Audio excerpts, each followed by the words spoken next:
Web designing course in Chennai, Aimore Technologies, Chennai.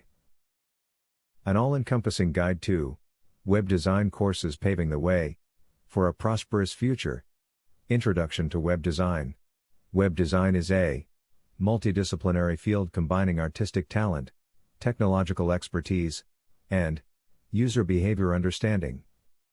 It encompasses planning, conceptualization, visual design creation, website implementation, testing, debugging, and long-term maintenance. Web design specializations. Key specializations include information architects, graphic designers, UI/UX designers, and visual designers.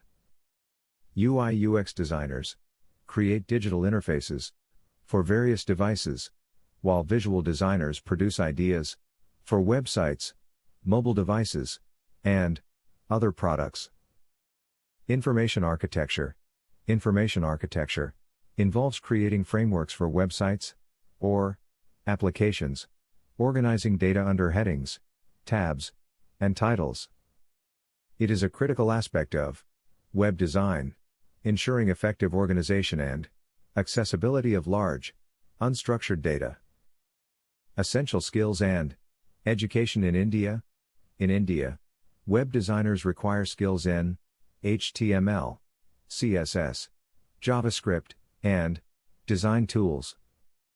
Education involves earning degrees or diplomas, building portfolios, and gaining experience through freelancing or internships. Career opportunities and advancement. Web designers find opportunities in various sectors, earning an annual remuneration of 2.5 to 3.5 lakhs in India. Advancement includes roles like project managers, team leaders, and senior designers. Freelancing and entrepreneurship offer avenues for increased freedom and control over one's work.